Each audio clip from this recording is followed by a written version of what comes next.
Hello friends, నమస్తే.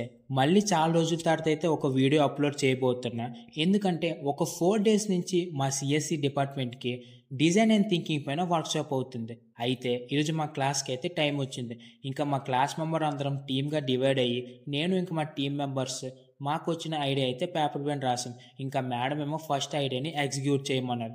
ఇంకా ఆ చార్ట్ పేపర్ పైన ఎలా రీప్రజెంట్ చేస్తే బావుంటదో, ఇంకా ఏ ప్రాజెక్ట్ తీసుకుంటే బాగుంటదో ఇవన్నీ ఆలోచించినప్పటికే టైం అనేది 12 అయిపోయింది.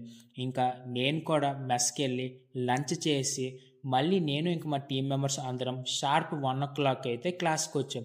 ఇంకా ఆ చార్ట్ పేపర్ మీద అయితే డయాగ్రామ్ గీసాం. ఇంకా ఆ కంటెంట్ అంతా పేస్ట్ చేస్తున్నాం. చెప్పాలంటే ఇదంతా మా టీమ్ మెంబర్స్ వల్లే. ఆళ్ళు ఎంత ఫ్లోలో ఉన్నారంటే దెబ్బకి ఈ అటెండెన్స్ షీట్ కూడా అంటించేంత ఫ్లోలో ఉన్నారు. ఆళ్ళ డెడికేషన్‌కి ఫైనల్లీ చార్ట్ రీప్రజెంటేషన్ అయితే కంప్లీట్ అయింది. మీకెలా తెలిసిందే కదా! నేను ఎలాగో ఏది చేసిందుండదు. కానీ నేనొక టీమ్ లీడర్‌ని కాబట్టి నాకు ఆ బాధ్యత ఉంది కాబట్టి కనీసం ఆ పేపర్ అయినా డిజైన్ చేస్తానని ఆ చార్ట్ పేపర్ అయితే తీసుకొచ్చాను. ఈ రోజుకైతే ఇలా కంప్లీట్ అయింది. నెక్స్ట్ రేపేటి జరుగుతదో నెక్స్ట్ వీడియోలో చూపిస్తా.